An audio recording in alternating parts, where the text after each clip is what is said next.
बिहार के ऐतिहासिक छात्र आंदोलन जो बाद में जन आंदोलन सिद्ध हुआ, उसके नायक लोक नायक जयप्रकाश नारायण के उस क्रांतिकारी मुहिम के अपने बिहार में एक सुशील कुमार मोदी, दूसरा लालू प्रसाद यादव, तीसरा नीतीश कुमार और चौथे में रामविलास पासवान। आंदोलन के उन दिनों में जो नाम आकाशवाणी पटना के प्रादेशिक समाचार से आया करता था वह था सुशील कुमार मोदी। और उसके बाद लालू प्रसाद यादव। नीतीश कुमार का नाम आता था नहीं आता था मुझे ध्यान नहीं। आंदोलन के दिनों में ये कितना इनकी मुशर्रफियत थी और मकबूलियत थी यह ध्यान में नहीं है। परंतु 1977 के लोकसभा चुनाव में रामविलास पासवान जी का नाम, अब तो स्वर्गीय हो गए, इसलिए आया कि वो पहला रिजल्ट आया था। 1977 का लोकसभा का चुनाव श्रीमती इंदिरा गांधी के विरुद्ध सारे विपक्षी दल एक होकर लड़ा था जनता पार्टी के नाम से।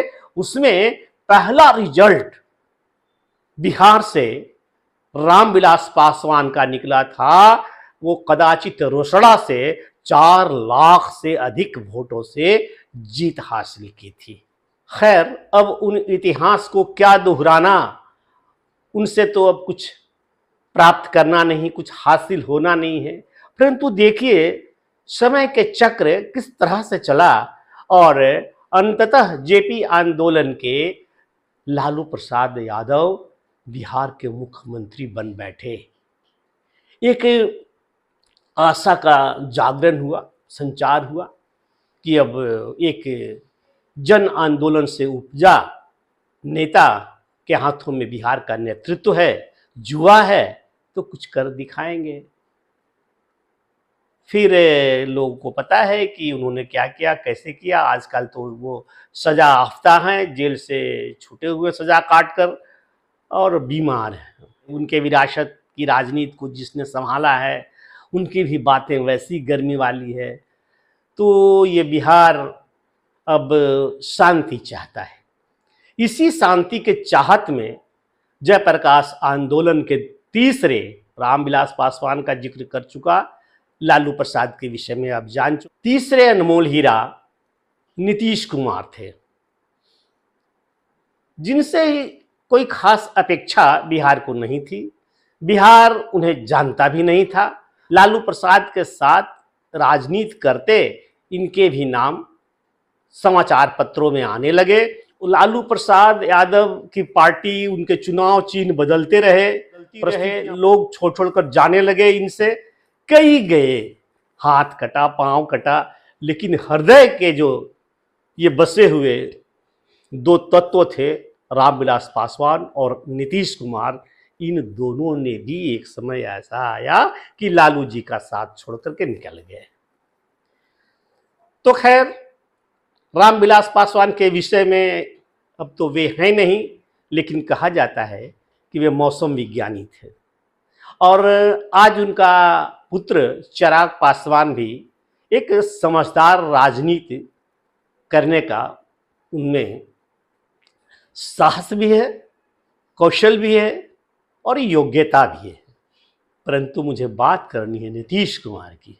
जब वे लालू प्रसाद यादव से अलग हुए तो वे समुद्र पार कर गए। अटल बिहारी वाजपेयी उनके पास पैदल चले गए, शरणागत हो गए। वाजपेयी जी ने इस जुआ को देखा, समझा, परखा। बिहार में यदि भारतीय जनता पार्टी को प्रभावी होना है, भारतीय जनता पार्टी को बिहार में आना है, शासन करना है, उसके प्रभाव से बिहार की स्थिति को संभालना है। चूँकि 10-15 वर्ष की शासन में बिहार की स्थिति लालू प्रसाद ने इस तरह से विरूपित कर दिया था कि इसका निगेटिव प्रभाव हर स्थानों पर पड़ रहा था। नीतीश कुमार के पास जब वहाँ गए वाजपेयी जी के पास तो कुछ नहीं था, खाली हाथ थे। जैसे विभीषण गया हो श्री राम के पास, दलित, पीड़ित, उपेक्षित, निष्कासित, खाली हाथ। एक चेहरा था, नीतीश कुमार का एक चेहरा था, उस चेहरे का मूल्य था। बस उसी फेस वैल्यू को भारतीय जनता पार्टी के माध्यम से वाजपेयी जी ने पुचकार दिया, दुलार दिया, आडवाणी ने सराह दिया, नीतीश कुमार की बाँछें खिल गई और ये आसमान में फुदकने लगे। फिर ऐसा हुआ कि वो लगातार बिहार के मुख्यमंत्री होते गए। 10 साल तक तो रहे इत्मीनान से भारतीय जनता पार्टी के अनुशासन में। बिहार ने प्रगति की, एक परिवर्तन आया, लालू प्रसाद यादव का साम्राज्य टूट गया, वो तिलस्मी जो था वह धराशायी हो गया और बिहार ने प्रगति की, विकास किया। नीतीश कुमार के नेतृत्व में एकदम ईमानदारी से किया, यह भी सत्य है। सारा कुछ बदल गया। अब इसी बीच नीतीश कुमार को कहीं से गुमा हो गया कि वो तो प्रधानमंत्री अब हो सकते हैं। वाजपेयी रहे नहीं, आडवाणी जी को किनारे कर दिया है और एक गुजरात का मुख्यमंत्री, तो मैं भी तो बिहार का मुख्यमंत्री हूँ, तो मैं भी प्रधानमंत्री हो सकता हूँ। वो मोदी जी क्यों प्रधानमंत्री हो? तो इनके मन में यह समा गया। विभीषण का मन में जो तत्व है विजातीय भाव के, वो उत्पन्न हुए, अंकुरित हुए। मुझे प्रधानमंत्री होना है। चेहरा बनाया, मुंह बनाया, इधर घूमा उधर घूमा, लेकिन इनके पास था क्या? जैसे उस वक्त जब अब वाजपेयी के साथ गए थे खाली हाथ, उस वक्त भी खाली हाथ, इतना बार मुख्यमंत्री हो जाने के बावजूद भी इनका कोई जनाधार नहीं था। केवल इनकी जाति कुर्मी में, और वो कुर्मी भी ठीक ही कहा किसी ने, बिहार के 1.5 जिलों में, एक नालंदा, आधा पटना, बस यही इनका प्रभाव। बस इनके असर थे तो इस कारण थे कि भारतीय जनता पार्टी में के साथ थे और एक चुनाव बाद का चुनाव इन्होंने राष्ट्रीय जनता दल के साथ मिलकर के लड़ा। अपने तो कहीं ऐसा कुछ नहीं है कि खुद से कोई लड़ाई की। इनके पास एक है, एक लवकुश का समीकरण आता है, ये कल्पना है, मिथक है। लवकुश नाम का ऐसा कोई समीकरण नहीं है। कुशवाहा और कुर्मियों का ऐसा कोई संयोजन नहीं है, कोई इक्वेशन नहीं है। ये कुशवाहा एक कुर्मी लवकुश कैसे हो गया? लवकुश जब मां सीता के पुत्र, जुड़वा पुत्र हैं, तो दोनों एक ही जाति के होंगे, एक ही होंगे, वो दो कैसे हो गए? यह व्यवहारिक नहीं था और ऐसा कभी हुआ नहीं। पिछड़ों में यादव और कुशवाहा का वोट भी कभी मन से जुटा नहीं। जिन क्षेत्रों में जैसे सासाराम इत्यादि क्षेत्र जहां राजपूत बहुल क्षेत्र है, वहां पर कुशवाहों की प्रतिष्ठा यादवों ने अवश्य दी। और जहानाबाद क्षेत्र है, इस इलाके में यदि भूमिहार की संख्या अधिक है तो उनके कारण यादव और कुशवाहा भले मिलजुल करके वोट किया हो, लेकिन ये गया, नवादा या अन्य जगहों में, नालंदा, उन जगहों में ऐसा कुछ नहीं देखने को कभी मिला कि ये तीनों जातियों में, जिनको कहा जाता है कि पिछड़ों के ये 3 शीर्षस्थ जातियां हैं, इनमें कोई बहुत बड़ी एकजुटता है और एकजुट होकर के वोट देते हैं।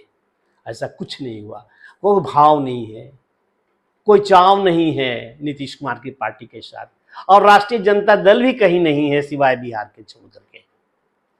जनता दल यूनाइटेड तो कहीं कोशिश भी किया हाथ पांव मार करके, तो वैसे कुछ उसको सफलता नहीं मिली।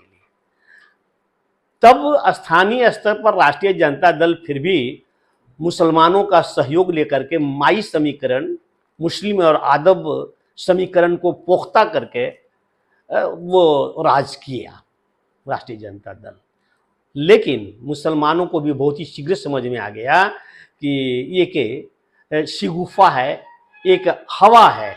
राष्ट्रीय जनता दल के साथ रह करके मुसलमानों का सम्मान होगा, और जनता दल यूनाइटेड भी चाहता था कि हम मुसलमानों को वही उसी तिलस्मी में बांध कर रखें, लेकिन जनता दल यूनाइटेड सफल नहीं हुआ और न होगा। उनके पास राजनीति पूंजी नाम के जीरो है, लेकिन उसके बावजूद भी नीतीश कुमार की इतनी अकड़ है तो क्यों है, ईश्वर जाने। इस बार भी देख रहे हैं, अभी से ही पैतरेबाजी चल रही है। जातीय जनगणना की बात थी।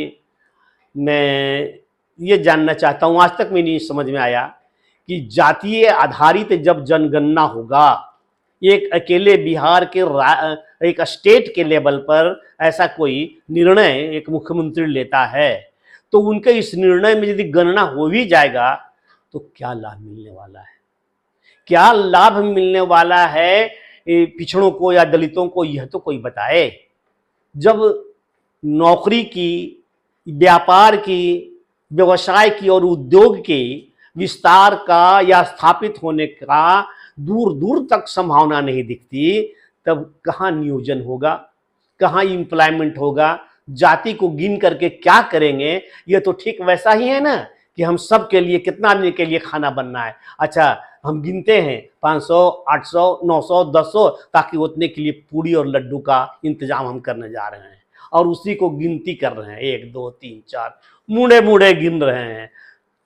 400 तक गिने भुला गए, फिर से गिन रहे हैं, और गिनती जिनकी हो रही है, जिनको गिना जाना है, वो अपना मूड़ी बार बार उठा करके दिखा रहे हैं कि ताकि गिनती में मैं छूट न जाऊं और लड्डू पूड़ी खा न सकूंगा, मेरी गिनती नहीं आएगी। तो उस लड्डू पूड़ी के आशा में सब अपना चेहरा उठा रहे हैं, दिखा रहे हैं। अब जो गिनती करने वाला है उसके अंदर भी घबराहट है कि ऐसा न गिनती कर लें 1000 हो गया तो 1000 का लड्डू और पूड़ी की व्यवस्था कहां से होगी, कहां से कर पाएंगे। कनस्तर तो आटे का खाली है। तो वो चाहता भी नहीं है कि गिनती पूरी हो, लेकिन बताना भी चाहता है कि हम लड्डू पूड़ी खिलाने वाले हैं, इसलिए गिनती कर लेना चाहते हैं। चलो वो गिनती नहीं हुई, तो अब तो गिनती न हुई तो न हुई। नीतीश कुमार जी तो कह रहे थे कि हम तो समर्पित हैं भाई, आपकी गिनती कर लेते तो आसमान से तारे तोड़ लाते, तो यह अभी संभव नहीं हुआ, जो नहीं होना था, जिसे नीतीश कुमार जी को भी पता था। माननीय अदालत ने इस पर अपनी रोक लगा दी है। अब नीतीश कुमार क्या करेंगे, अब की राजनीति क्या होगी। बस इस प्रश्न के साथ ही आज लेते हैं विदा। मिलते हैं फिर नए विषय के साथ। आप लाइक करें, सब्सक्राइब कर दीजिए, हाँ, और बेल आइकन दबा दीजिए ताकि आपको नोटिफिकेशन मिलता रहे। नमस्कार, धन्यवाद। आप देखते रहिए